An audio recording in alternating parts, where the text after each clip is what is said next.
కూడా చాలా ఎన్నికలు చూశాను. ఈసారి రాష్ట్ర చరిత్రలో ఎప్పుడూ ఇవ్వనటువంటి తీర్పు ఇచ్చారు.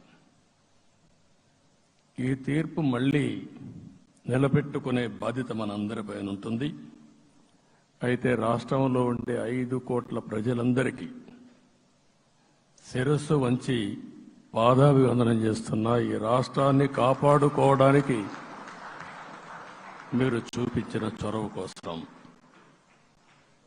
అందరం కూడా ఒకటి క్యాంపెయిన్ చేశాం. ప్రజలు గెలవాలి, రాష్ట్రం నిలబడాలి. ప్రజలు గెలిచారు, రాష్ట్రాన్ని నిలబెట్టే బాధ్యత ఇక్కడుండే శాసనసభ్యులపైన మనందరిపైన ఉంది. ఈ విషయం మనం గుర్తుపెట్టుకోవాల్సిన అవసరం ఉంది. ఒక అరాచక పాలన, ఒక విధ్వంసకర పాలన. మామూలుగా ఇది చూస్తే ఈ కూటమి ఏర్పాటు చేసినప్పుడు కూడా నేను ఎప్పుడూ మర్చిపోలేను. ఇప్పుడే పురంధేశ్వరి గారు చెప్పారు, పవన్ కళ్యాణ్ గారు చెప్పారు. 3 పార్టీలు కూడా ఒక అత్యున్నతమైన ఆశయాల కోసం పార్టీలు పెట్టినప్పటికీ ఈరోజు కలయిక కూడా మీరు చూస్తే, ఈ కలయికని చాలా ఎన్నికలు చూశాను కానీ నా చరిత్రలో ఎన్నికలైన తర్వాత కంప్లైంట్స్ ఉండేటివి. ఇక్కడ పలానోళ్ళు సరిగా పనిచేయలేదు, ఇక్కడ ఈ నాయకులు కోఆపరేట్ చేయలేదని. నేను చూసిన మొట్టమొదటి ఎన్నిక ఈసారి ఎన్నికల్లో మాత్రం 100% 3 పార్టీల నాయకులు కార్యకర్తలు సమిష్టిగా పనిచేశారు. దానికి కారణం మనం ఒకసారి అన్వేషిస్తే ప్రజలు మనోభావాలకు అనుగుణంగా మన కార్యకర్తలు కూడా ప్రవర్తించే పరిస్థితికి వచ్చారు. రాష్ట్రంలో ఉండే ప్రతి ఒక్క కార్యకర్తని, 3 పార్టీల తరపున ఉండే ప్రతి ఒక్క కార్యకర్తని, నాయకుడిని మనస్ఫూర్తిగా అభినందిస్తున్నా, ధన్యవాదాలు తెలియజేస్తున్నా, కృతజ్ఞతలు తెలియజేస్తున్నా. మేము చాలా వేవ్స్ చూసాం. 94లో 1 సైడ్ ఎన్నికలు జరిగాయి. అప్పుడు కూడా ఇన్ని సీట్లు రాలా, ఇన్ని ఓట్లు రాలా. ఈరోజు మనం చూస్తే 175 సీట్లకు గాను 164 సీట్లు గెలిచాం. అంటే 11 సీట్లే ఓడిపోయాం. అంటే స్ట్రైకింగ్ రేట్ 93%. అంటే మామూలుగా 93% రావడం అనేది దేశ చరిత్రలోనే అరుదైన అనుభవం ఇది. అలాంటి అనుభవం ఇక్కడ చూపించారు. ఓటింగ్ కూడా 57% ఓట్లు వేశారు. మనకు 50% ఓట్లు ఇస్తే ఎక్కువ అనుకుంటాం. అలాంటిది 57% ఆవరేజ్గా ఈ రాష్ట్ర ప్రజానీకం మనల్ని ఆశీర్వదించారంటే మనలో ఎంత బాధ్యత పెరిగిందో మనం ఒక్కసారి గుర్తుపెట్టుకోవాల్సిన అవసరం ఉంది. జిల్లాల వారీగా, పార్లమెంట్ల వారీగా విశ్లేషిస్తే శ్రీకాకుళం క్లీన్ స్వీప్, 7కు 7 గెలిచాం. విజయనగరం అన్నీ గెలిచాం. అరకు 2-3 ఎన్నికల్లో మనం గెలవకుండా ఈసారి ఎన్డీఏ అభ్యర్థులు చూస్తే 7కు 5 గెలిచాం. మన దురదృష్టం పార్లమెంట్ పోయింది. అక్కడి నుంచి వైజాగ్ 7కు 7 గెలిచాం. అనకాపల్లి 7కు 7 గెలిచాం. దెన్ తూర్పుగోదావరి, కాకినాడ, అమలాపురం, రాజమండ్రి, నరసాపురం, పక్కన వస్తే ఏలూరు, మచిలీపట్నం, కృష్ణా, గుంటూరు, నరసరావుపేట, బాపట్ల అన్స్టాపబుల్ 7కు 7 గెలిచాం. అక్కడి నుంచి ఒక్క ఒంగోలులో బ్రేక్ పడింది, ఒక 2 సీట్లు పోయినాయి. అక్కడి నుంచి నెల్లూరు 7కు 7 గెలిచాం. తిరుపతి 7కు 7 గెలిచాం. కానీ దురదృష్టం పార్లమెంటు పోగొట్టుకున్నాం. చిత్తూరు ఎప్పుడూ ఇన్ని సీట్లు గెలవాలి, 7కు 7 గెలిచాం. అక్కడి నుంచి రాజంపేటలో 7కు 4 గెలిచాం, 3 సీట్లు పోగొట్టుకున్నాం, పార్లమెంట్ పోయింది. అక్కడి నుంచి మీరు చూస్తే చరిత్రలో ఎప్పుడూ గెలవని విధంగా కడపలో 7కు 5 గెలిచాం మనం. ఆ తర్వాత అనంతపురంకి వస్తే క్లీన్ స్వీప్ 7కు 7 గెలిచాం, హిందూపూర్లో 7కు 7 గెలిచాం, నంద్యాల ఎప్పుడూ ఊహించని విధంగా 7కు 7 గెలిచాం. ఆ తర్వాత కర్నూలుకు వస్తే 7కు 5 గెలిచాం. నేను ఈ 11 మందిని కూడా అదే మారిగా జనసేన మిత్రులు పవన్ కళ్యాణ్ గారు 21 సీట్లు తీసుకొని 21 గెలిచాడు.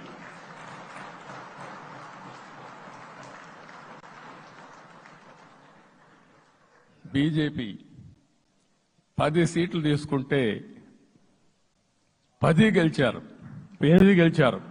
అంటే 10కి 8 గెలవడం అనేది ఒక చరిత్ర. ఆ 2 సీట్లు కూడా కొన్ని ప్రత్యేకమైన కారణాల వల్ల ఓడిపోయాం తప్ప ఇంకోటి కాదు.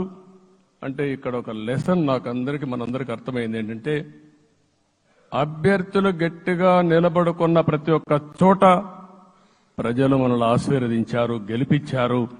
ఇదే ఈ యొక్క ఎన్నికల్లో మనందరం గుర్తుపెట్టుకోవాల్సిన ఒక ప్రత్యేకమైన విషయం. నేను చాలాసార్లు ఎన్నికలైన తర్వాత సమీక్షలు చేసుకున్నాం, కానీ ఇలాంటి విజయం, ఎలాంటి సాటిస్ఫాక్షన్ ఎప్పుడూ లేదు. దీనికి కారణం ప్రజలు మన మీద నమ్మకం పెట్టుకున్నారు. పార్లమెంట్ ఎన్నికల్లో కాదు, అసెంబ్లీ ఎన్నికల్లో చూస్తే 95,000 ఓట్ల మెజారిటీతో గెలిపించారు. గాజువాక 95,000 ఓట్ల మెజారిటీతో గెలిపించారు. ఈ విషయాలు నేను పవన్ కళ్యాణ్ గారు ఢిల్లీకి వెళ్ళినప్పుడు, పురంధేశ్వర్ గారు వచ్చినప్పుడు, ఈ రాష్ట్రంలో ఇచ్చిన మ్యాండేట్ వల్ల ఢిల్లీలో మమ్మల్ని అందరూ గౌరవించే పరిస్థితికి వచ్చారు. మీ గెలుపు వల్ల ఈరోజు ఆంధ్రప్రదేశ్ రాష్ట్ర ప్రతిష్ట పెరిగింది, గౌరవం పెరిగింది. మనకు కూడా గౌరవం పెంచుకునే పరిస్థితికి వచ్చాం.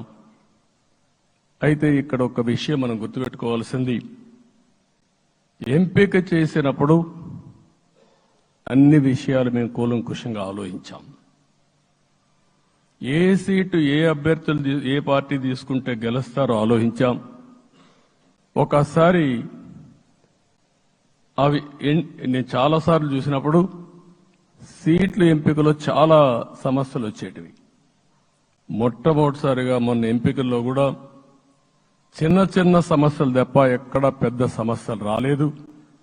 అంటే మేమందరం కూడా ఒకటి ఆలోచించాం, గెలిపే ధ్యేయంగా పనిచేయాలి. కాబట్టి ఏ సీట్లో ఎవరు సీట్ ఇస్తే వాళ్ళు గెలుస్తారో ఆ సీట్లే ఇచ్చాం.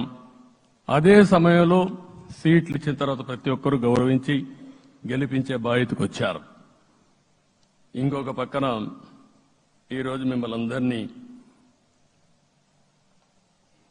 ఇప్పుడే పవన్ కళ్యాణ్ గారు చెప్పినట్టు వారి యొక్క సమయ స్ఫూర్తిని నేను ఎప్పుడూ మర్చిపోలేను.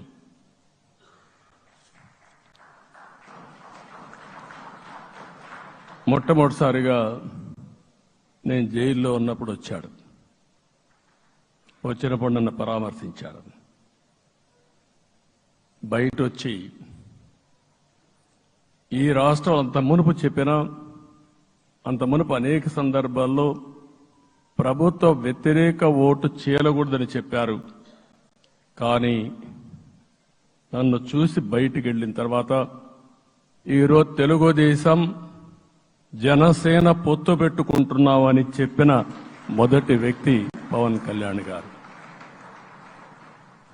అప్పటికే బీజేపీతో పొత్తుంది. అయితే ఒక మాట చెప్పాడు, బీజేపీతో పొత్తుంది, బీజేపీ తెలుగుదేశం జనసేన 3 పార్టీలు కలిసి పోటీ చేస్తామని కూడా చెప్పి మళ్ళీ ఆ ప్రయత్నం చేసి కడాన రాష్ట్ర ప్రయోజనాల దృష్ట్యా బీజేపీ, తెలుగుదేశం, జనసేన పొత్తు పెట్టుకున్నాం. మనస్ఫూర్తిగా ఆయన అభినందిస్తున్నా. ఆ రోజటి నుంచి ఎలాంటి పొరపక్షాలు లేకుండా కలిసి పనిచేశారు. మాకు కొన్ని అనుమానాలు ఉండేటివి. ఓటు ట్రాన్స్ఫర్ అవుతుందా లేదా, ఓటు ట్రాన్స్ఫర్ కాకపోతే ఎక్కడన్నా సీట్లు నష్టపోతామని. అందుకే మీరు ఒక్కసారి చూస్తే ఎన్నికలు మొత్తం సెట్ అయింది, నామినేషన్స్ వేసాం, ముందుకెళ్ళాం. అదే సమయంలో మొట్టమొదటిసారిగా కొవ్వూరులో 3 పార్టీల నాయకులు కలిసి, నేను, పవన్ కళ్యాణ్ గారు, పురంధేశ్వరి గారు, ముగ్గురం కలిసి ఫస్ట్ మీటింగ్ అడ్రస్ చేశాం. అక్కడి నుంచి 6 జిల్లాల్లో మేమిద్దరం కలిసి తిరిగాం. బీజేపీ నాయకులు కలిసి వచ్చారు. ఆ తర్వాత మొట్టమొదటిసారిగా అమిత్ షా గారు ఏదైతే అనంతపూర్లో ధర్మవరం కాన్స్టిట్యున్సీకి వచ్చారు. నేను మొన్న నేషనల్ మీటింగ్లో కూడా చెప్పాను.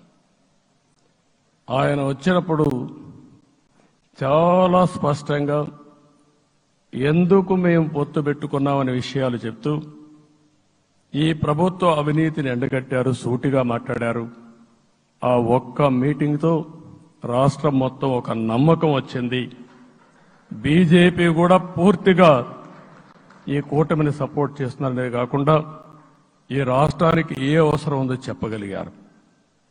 అది అయిన తర్వాత ప్రధానమంత్రి గారు వచ్చారు. మొట్టమొదటి మీటింగ్ మీరు చూస్తే ఇక్కడనే రాజమండ్రిలో పెట్టారు. రాజమండ్రిలో స్పష్టత ఇచ్చారు. నేను అనకాపల్లిలో స్పష్టత ఇచ్చారు. తర్వాత రాజంపేటలో మాట్లాడుతూ చాలా క్లియర్గా చెప్పారు.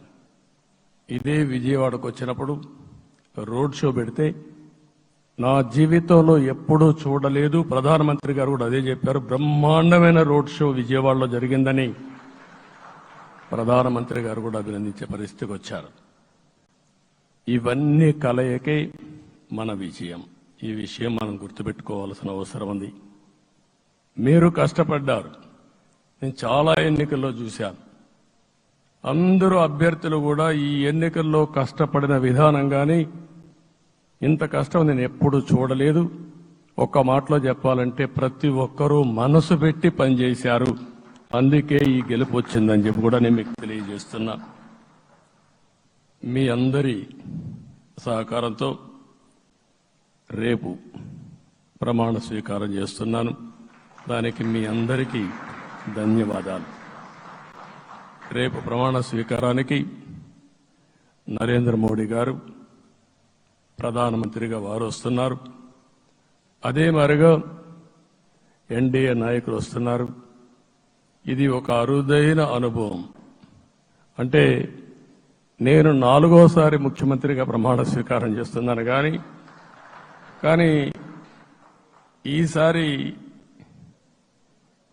దీనికి ఉండే ప్రాధాన్యత, ప్రజలు మన మీద పెట్టుకున్న నమ్మకం, నష్టపోయారు, ఇబ్బందులు పడ్డారు, మన మీద హోప్ పెట్టుకున్నారు.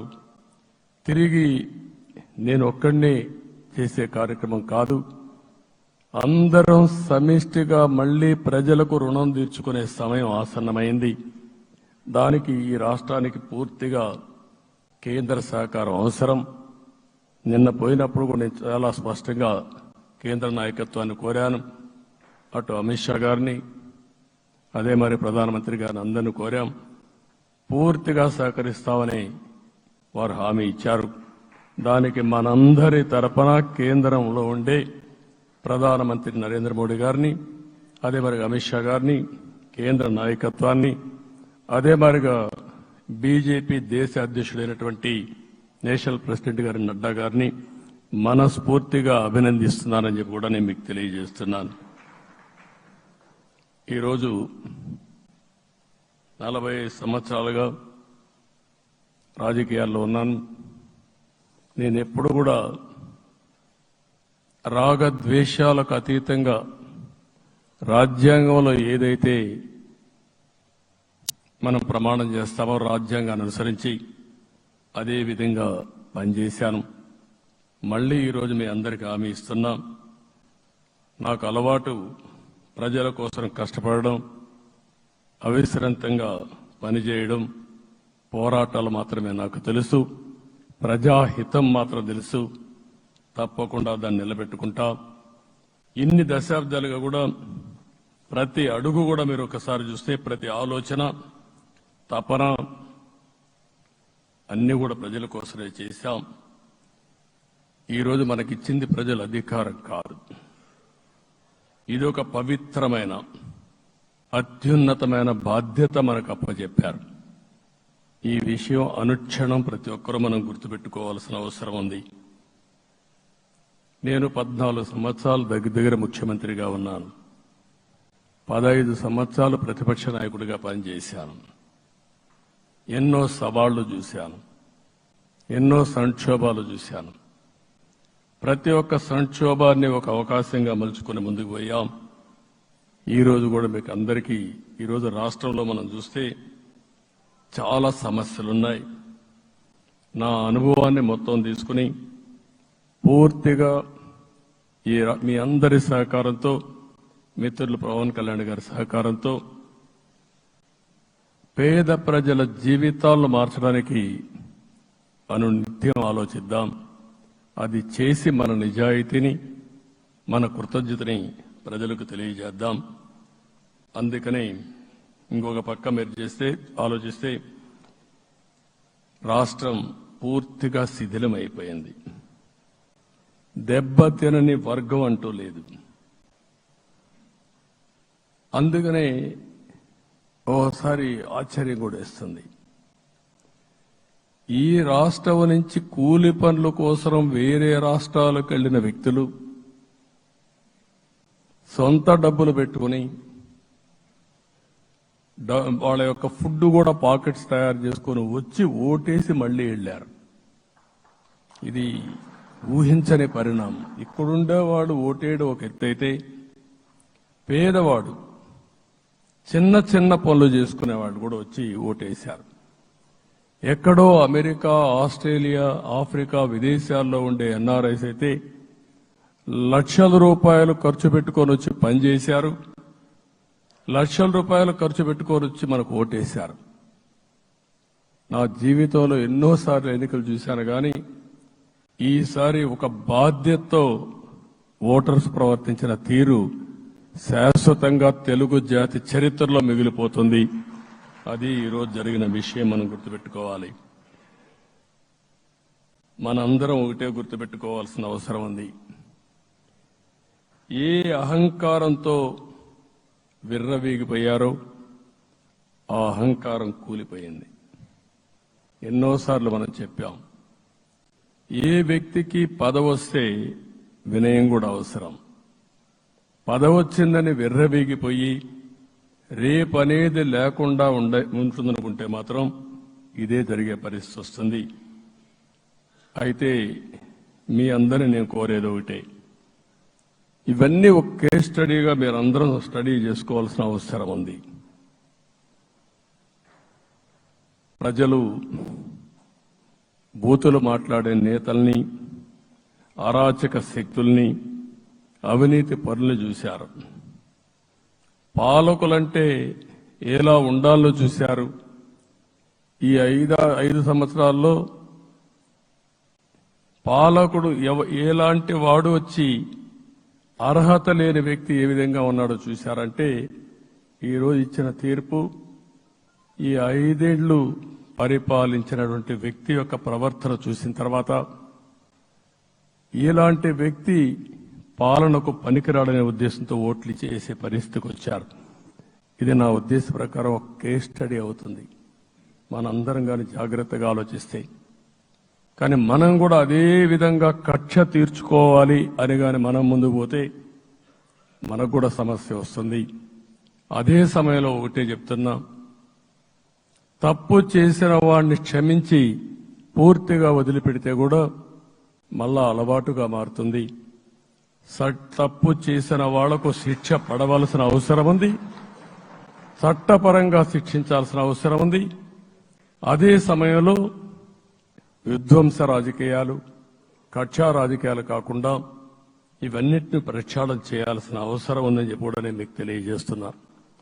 ఇంకొక పక్క 5 ఏళ్లలో ఎన్నో సంవత్సరాలు చూశారు కానీ కార్యకర్తలపైన దాడులు, హింసా రాజకీయాలు, అక్రమ కేసులు, వేధింపులు, కడాన సోషల్ యాక్టివిస్టులు కూడా ఇష్టానుసారంగా కేసులు పెట్టి హెరాస్ చేస్తే నిద్రపోకుండా వాళ్ళు కాపాడుకున్నాం. ఇంకొక పక్కన అన్ని పార్టీలకు 3 పార్టీలకు అనుభవం ఉంది. ఈరోజు మీరు చూస్తే ప్రాణాలు తీస్తూ అరాచకంగా ప్రవర్తిస్తూ తెలుగుదేశం పార్టీలో ఒక ఉదాహరణ చూసినప్పుడు అన్ని పార్టీలకు వర్తిస్తుంది.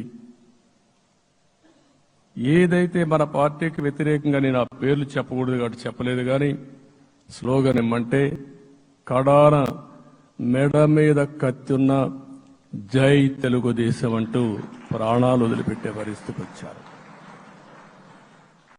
ఇది ఊహించని పరిణామాలు ఇవన్నీ. ఇప్పుడు కూడా కళ్ల ముందర తిరిగే పరిస్థితి వస్తుంది. అందుకే ఈరోజు మనందరం కూడా ఇవన్నీ గుర్తుపెట్టుకొని, నాకు జరిగిన అవమానాలు చూశారు. నేను అందుకే మా కుటుంబానికి జరిగిన అవమానంతో నేను కూడా భరించలేక బయట వచ్చినప్పుడు ఒకటే శపథం చేసి వచ్చాను. ఆ శపథం ఇది గౌరవ సభ కాదు, ఇది కౌరవ సభ. ప్రజాక్షేత్రంలో గెలిచి మళ్లీ ఈ సభను గౌరవ సభగా చేసి అడుగు పెడతానని చెప్పి శపథం చేసి బయట వచ్చాను. ఓసారి ఇవన్నీ చరిత్ర. ఆ శపథాన్ని ప్రజలు గౌరవించారు. గౌరవించిన ప్రజల్ని నిలబెట్టే బాధ్యత మనందరిపైన ఉంది. సభను కూడా ఎన్నోసార్లు పవన్ కళ్యాణ్ గారు చెప్పారు, భవిష్యత్తులో ఆంధ్రప్రదేశ్ శాసనసభని ఒక గౌరవ సభగా చేసి ప్రజా సమస్యల్ని చర్చిస్తామని చాలా స్పష్టంగా చెప్పారు. అలాంటి బ్రహ్మాండమైన వాతావరణం క్రియేట్ అవుతుంది. దానికి ఒక శాసనసభాపక్ష నాయకుడిగా నేను హామీ ఇస్తున్నా. మళ్లీ ఈ సభను గౌరవ సభగా, ఈరోజు మన పరిపాలన ప్రజా పరిపాలన, ప్రజా ప్రభుత్వంగా మనం ముందుకు పోవాల్సిన అవసరం ఉంది. ముందుకు పోతామని చెప్పి కూడా నేను మీకు తెలియజేస్తున్నా. ఇంకా కిందికి డెప్త్కి వెళ్తే గవర్నమెంట్లో ఏముందో ఇప్పటికి తెలియదు, ఎంత అప్పు ఉందో తెలియదు, ఎక్కడెక్కడ తెచ్చారో తెలియదు. ఇవన్నీ కూడా డెప్త్కి వెళ్ళినప్పుడు ఎన్ని లక్షల కోట్ల అప్పు ఉంది, ఏదేది తాకట్టు పెట్టారు, ఆర్థిక వ్యవస్థ ఏ విధంగా చిన్నాభిన్నం అయిపోయింది, ఇవన్నీ కూడా అధ్యయనం చేసుకోవాల్సిన అవసరం ఉంది. ఇరిగేషన్ రంగాన్ని పూర్తిగా నిర్వీర్యం చేశారు. రాష్ట్రానికి అతి ముఖ్యమైన ప్రాజెక్టు పోలవరం. కేంద్రం క్లియర్గా పోలవరానికి సహకరించారు. నాకు ఇప్పుడు కూడా జ్ఞాపకం ఉంది, 2014 కంటే ముందు నేను ముఖ్యమంత్రి అయ్యాను, ఎంపికయ్యాను, ఢిల్లీకి వెళ్ళాను. ఢిల్లీకి వెళ్ళినప్పుడు 7 మండలాలు తెలంగాణలో ఉన్నాయి. పోలవరం ముంపుకు గురి అయ్యే 7 మండలాలు తెలంగాణలో ఉన్నాయి. ఆ 7 మండలాలు అక్కడుంటే జూన్ 2వ తారీఖున నోటిఫికేషన్ వస్తే ఆ తర్వాత తెలంగాణ అనుమతి ఉంటే తప్ప, పునరావాసానికి ఒప్పుకుంటే తప్ప మనం పోలవరం కట్టే పరిస్థితి లేదు.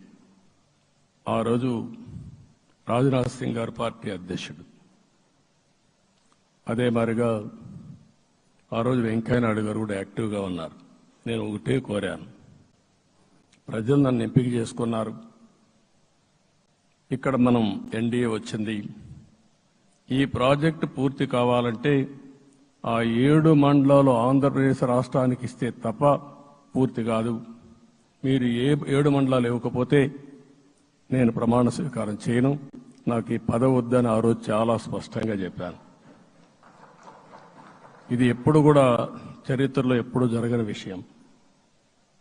ఆ రోజు ప్రధానమంత్రి గారు నరేంద్ర మోడీ గారు ఇవన్నీ ఆలోచించి ఫస్ట్ కేబినెట్ మీటింగ్లో పెట్టి ఒక ఆర్డినెన్స్ ఇచ్చి ఆ 7 మండలాలు ఆంధ్రప్రదేశ్కి ఇచ్చి తర్వాత పార్లమెంట్ సమావేశాలు పెట్టుకున్నారంటే అది ఒక చరిత్ర. అంటే ఆ రోజు గాని కేంద్రంగాన 7 మండలాలు ఇవ్వకపోయుంటే పోలవరం ప్రాజెక్టు ప్రారంభమయ్యేది కాదు. అన్ని కష్టాలు పడి మళ్లీ డబ్బులన్నీ కోర్టులో ఉండే కేసులన్నీ విత్డ్రా చేయించి అన్ని చేయించాం. 72% పనులు పూర్తి చేశాం. ఈరోజు మళ్లీ మొదటికి వచ్చింది. డయాఫామ్ వాల్ పూర్తిగా కొట్టుకోబోయే పరిస్థితికి వచ్చింది. డ్యామేజ్కి అయ్యే పరిస్థితి వచ్చింది. ఎక్కడుందో తెలియని పరిస్థితి. మళ్లీ కేంద్ర సహకారంతో రాష్ట్రానికి అతి ముఖ్యమైన ప్రాజెక్టు పోలవరం, దీన్ని పూర్తి చేసే బాధ్యత, దీన్ని పూర్తి చేసి నదుల అనుసంధానం చేసి మన అందరం ప్రతి ఒక్క ఎకరాకు నీళ్లు ఇవ్వగలిగితే దానికంటే బ్రహ్మాండమైన కార్యక్రమం ఏమీ ఉండదు. వ్యవసాయ రంగం స్టెబిలైజ్ అవుతుంది. ఇది సాధించడానికి అన్ని విధాలా కష్టపడతామని చెప్పి కూడా నేను మీకు తెలియజేస్తున్నాను. ఇంకొక పక్క వ్యవసాయ రంగం పూర్తిగా సంక్షోభంలో పడిపోయింది. రైతులు అప్పుల పాలయ్యారు. 5 ఏళ్లలో 9 సార్లు కరెంటు ఛార్జీలు పెంచారు. ఈ విధంగా ఇవన్నీ కూడా ఇంకొక పక్క మీరు చూస్తే అమరావతి 10 సంవత్సరాల తర్వాత మన రాజధాని ఏదంటే చెప్పుకోలేని పరిస్థితి. ఇప్పటికి కూడా మనకు గుర్తొచ్చేది ప్రజావేదిక విధ్వంసం. అలాంటి దుర్మార్గమైన కార్యక్రమాలు జరిగాయి. ఇవన్నీ కూడా గుర్తు చేసుకుంటూనే కక్షపూరిత రాజకీయాలు కాకుండా కన్స్ట్రక్టివ్ పాలిటిక్స్ కి మనం ముందుకు పోవాల్సిన అవసరం ఉంది. అందుకే ఈరోజు నేను ఒకటే మీ అందరికీ హామీ ఇస్తున్న, మీ ద్వారా ప్రజలందరికీ, మనది ప్రజాప్రభుత్వం. ఇకపైన మన ప్రభుత్వంలో ప్రజావేదికల కూల్చివేతలు ఉండవు. 3 రాజధానులంటూ రాష్ట్ర భవిష్యత్తుతో ఆటలాడే పరిస్థితి ఉండదు. మన రాజధాని అమరావతి, అమరావతి రాజధాని. విశాఖపట్నం ఆర్థిక రాజధానిగా, ఒక ప్రత్యేకమైన సిటీగా, ఆధునికమైన నగరంగా తయారు చేసుకుందాం. దాన్ని ఎప్పుడు కూడా నేను కంబైన్డ్ ఆంధ్రప్రదేశ్ కూడా గుర్తుపెట్టుకున్నాను. విశాఖపట్నం అటు జనసేనకు, తెలుగుదేశానికి, బీజేపీకి ముగ్గురు కూడా చాలా ముఖ్యమైన నగరం ఇది. ఎందుకు నేను ఈ మాట అంటున్నానంటే, లాస్ట్ ఎలక్షన్లో 2014లో హరిబాబు అక్కడ ఎంపీగా గెలిచారు.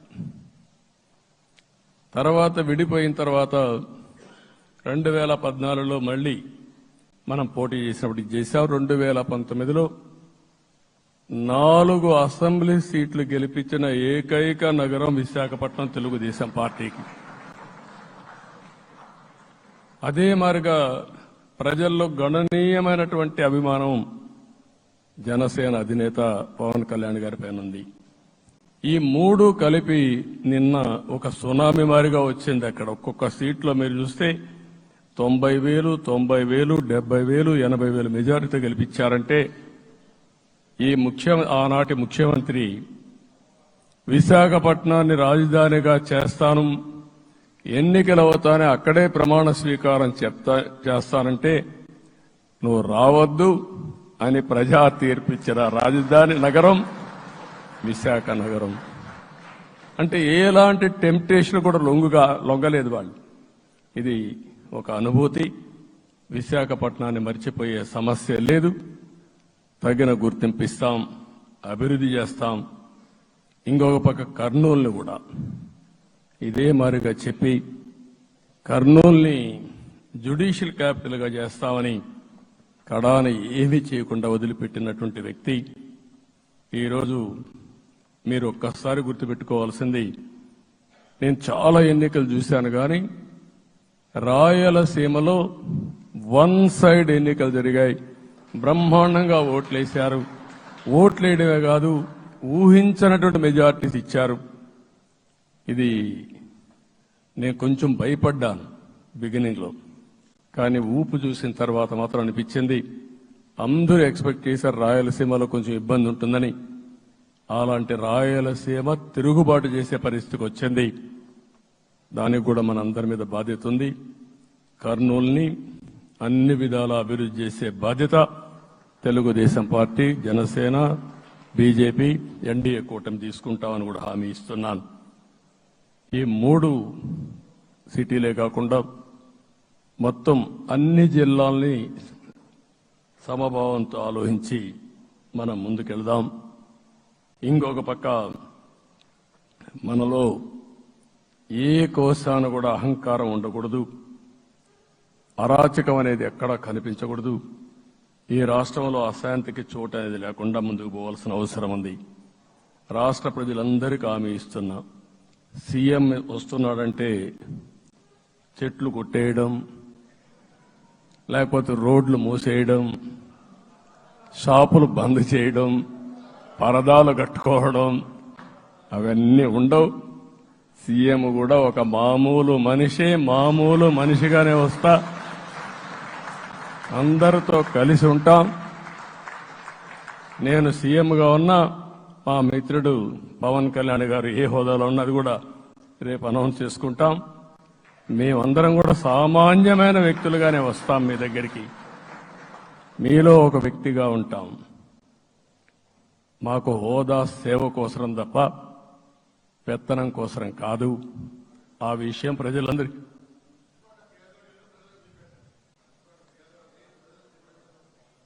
అవన్నీ చేస్తాం. ఇంకొక పక్కన నిన్న మొన్న నేను వస్తానంటా ఉంటే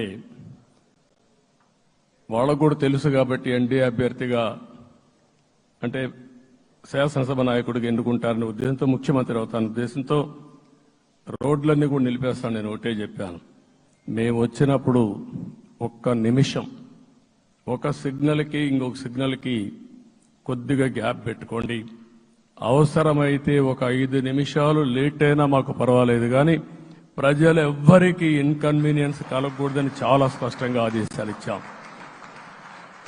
కాబట్టి అవన్నీ మనం చేద్దాం. ఇంకొక పక్కన దాడులు చేసి బాధితులపైనే కేసులు పెట్టే పరిస్థితి ఉండదు ఈ రోజు నుంచి. అది కూడా మనం చూశాం. ఏ ఒక్కరి ఆత్మగౌరవానికి భంగం కలగదు. ఒక పాజిటివ్ గవర్నెన్స్ అన్ని చోట్ల కనపడుస్తుంది. ప్రజాహితం కోసమే పనిచేస్తాం.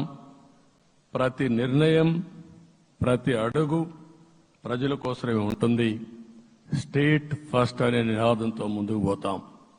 ఈ రోజు మేము ముగ్గురం కూడా ఢిల్లీలో వెళ్ళినప్పుడు కూడా మా ఆలోచన ఈ రాష్ట్రం ముందుండాలనే ఉద్దేశంతోనే ముందుకు పోయాం. అదే సమయంలో ఈరోజు మన రాష్ట్రానికి కూడా సముచితమైన గౌరవం. 3 మంత్రులు కేంద్రంలో మన వాళ్ళు ఉండే పరిస్థితికి వచ్చారు. ఒక పక్కన రామ్మోహన్ నాయుడు శ్రీకాకుళం ఎంపీ, ఆయన కేంద్రంలో మంత్రి పదవి, కేబినెట్ పదవి వచ్చింది. ఇంకొక పక్కన పెంబసాని చంద్రశేఖర్కి స్టేట్ మినిస్టర్గా ఎంఓఎస్ కింద ఇచ్చారు. మూడోది కూడా ఒక సామాన్యమైన కార్యకర్త Srinivasa Varma, Narasapur MP, BJP MP, ఈరోజు కేంద్రంలో మంత్రి స్థానం వచ్చింది. ఓసారి బీజేపీలో కూడా ఇది ఒక ప్రత్యేకత. ఆయన ఎంపీ ఇచ్చినప్పుడు నాకే ఆశ్చర్యం వేసింది. ఒక మామూలు వ్యక్తి ఎంపీ ఇచ్చారు. అప్పుడు ఆలోచించినప్పుడు నేను ఫస్ట్ మీటింగ్ పోతే వచ్చాడు. వచ్చినప్పుడు నేను ఎంక్వైరీ చేస్తే ఆయన స్ట్రాంగ్గా పార్టీ కోసం పనిచేశాడు. ఒక పార్టీ కార్యకర్తను గుర్తించిన పార్టీ భారతీయ జనతా పార్టీ. అది కూడా తెలుగుదేశంలో కూడా చేస్తున్నాం, జనసేనలో కూడా చేస్తున్నాం. వారి యొక్క ప్రత్యేకత. ఈరోజు నిన్న కూడా మనం అందరం చూస్తే మోదీ గారు మొన్నే మీటింగ్ అయినప్పుడు చూశాం, ఆయన స్పీచ్ను కూడా చూశాం. నేను కూడా చాలా స్పష్టంగా చెప్పాను, 10 సంవత్సరాల మోడీ గారి పరిపాలన దేశ ప్రతిష్ట పెంచింది. ప్రపంచంలోనే భారతీయులకు గుర్తింపు వచ్చింది. 11వ స్థానంలో ఉన్న ఆర్థిక వ్యవస్థ ఈరోజు 5వ స్థానానికి తీసుకొచ్చారు. ఇంకొక పక్కన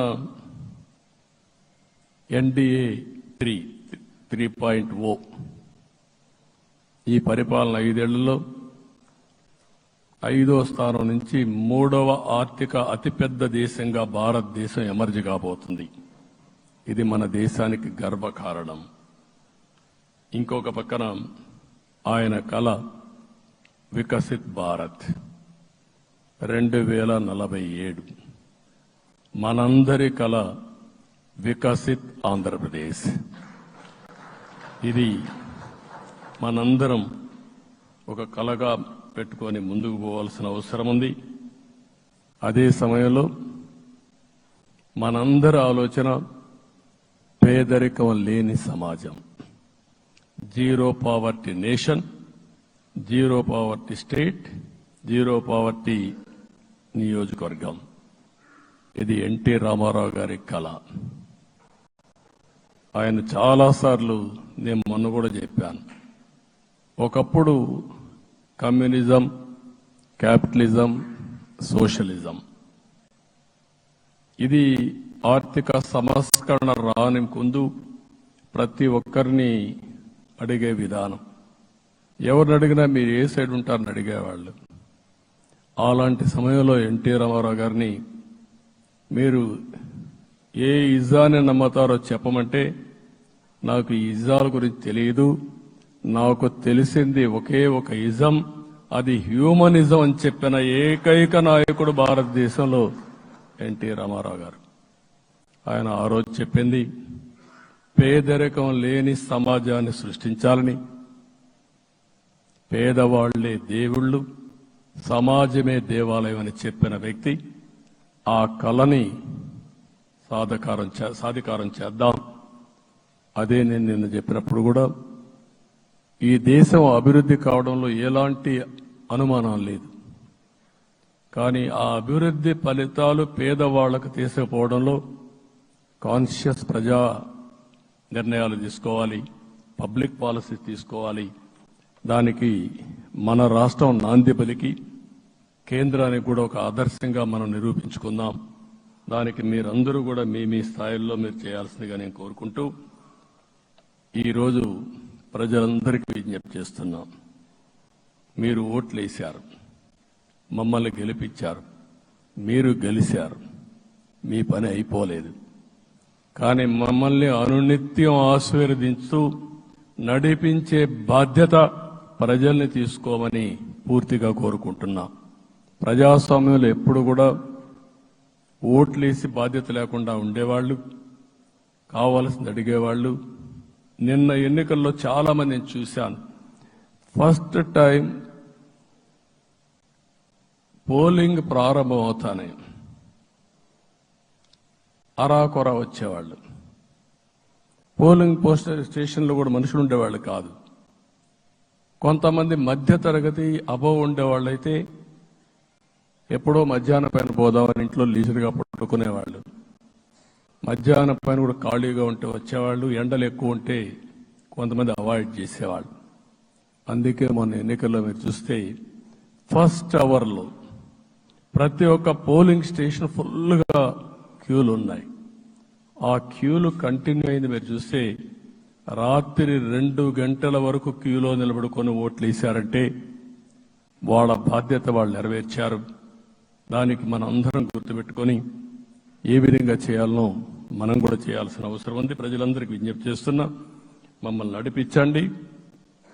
ఎక్కడైనా మేము తప్పు చేస్తే చెప్పే విధానం కూడా ఎస్టాబ్లిష్ చేస్తాం. ఎప్పటికప్పుడు ఫీడ్బ్యాక్ ఇవ్వండి. ఫైనల్గా కలిసి సాగుదాం, రాష్ట్రాన్ని పునర్నిర్మాణం చేద్దాం. నా జీవితంలో నేను చాలా చూశానుగా నాకు ఒకటే కోరిక, భారతదేశం ప్రపంచ దేశాల్లో నెంబర్ 1 దేశంగా తయారు కావాలి, అవుతుంది, దాంట్లో అనుమానం లేదు. 2047కి ప్రపంచంలో భారతదేశం మొదటి స్థానం బాగా పనిచేసుకుంటే, లేకపోతే 2వ స్థానంలో మనం ఉంటాం.